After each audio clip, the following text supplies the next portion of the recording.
Hey everyone, this is Pat from PSA Custom Creations, and today's review or video is going to be about a set of Kobalt locking pliers. I didn't think I'd ever have to do something like this, but this is probably one of the worst tools I've ever used for a hand tool, in that not only does it not meet what it's supposed to do, it's not even coming close to doing what it's supposed to do, which is being a locking plier. Now, normally of a locking plier you think of something like a vice grip. Pretty simple. You turn a knob, adjust it, squeeze down, tighten it onto a bolt, pipe, rod, something, and it locks in place. These things don't do that, and I haven't been able to figure out how to do it on either a pipe, a nut, or even a piece of flat stock. It has an adjustment here for wide opening, and you're supposed to be able to push this in or out to adjust it and lock it in place. I seriously haven't been able to figure out how to get these things to work like at all on anything. Got just something simple like this, it will not lock or touch in place. The closest I can get it is when it's near the very edge of the jaw, and even then it's a minimal amount of force, and I've been able to turn things with my hand. When you're trying to hold a couple sets of pipes or trying to hold a nut, you don't want something that's going to go ahead and rotate like that. These tools I purchased from Lowe's. Normally I've bought a lot of Kobalt tools in the past, been pretty happy with them, have very rarely been dissatisfied with the Kobalt tools. They seem comfortable in the hand, they seem to be well designed, and the ones that I have used, whether it's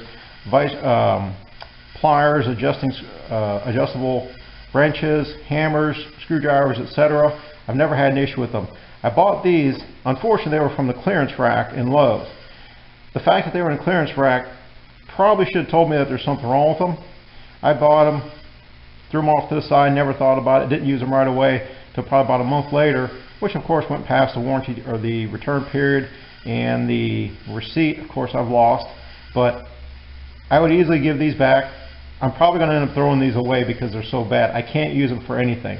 Maybe someone smarter than me can figure out how to use them. The fact that you need to figure out how to use a set of locking pliers, to me, is indicative of a poor design. You can't get these things to lock on virtually anything. A set of sheet metal or a piece of sheet metal, it may lock on there to start with, but it's very, very little force compared to what a normal set of pliers would do, and they're just a poor design. Probably one of the worst tools I've ever used. These are actually going into the garbage. I would give these away, but I'd probably irritate the person that I gave them to, because they'd be just as dissatisfied with them as I am. So while it wasn't a whole lot of money, I think they're only about $10 or $12 for the set. I'm just disappointed. Very, very disappointed in these. And on a scale of 1 to 10, these might get a 1, only because they look good, but for functionality, you're looking at a 0. So Kobalt locking adjustable pliers. They don't seem to make these anymore, and I think that's also indicative of how poor of a design they were and how poorly they were received. So if you ever have a chance to get these, pass right by them. Thank you.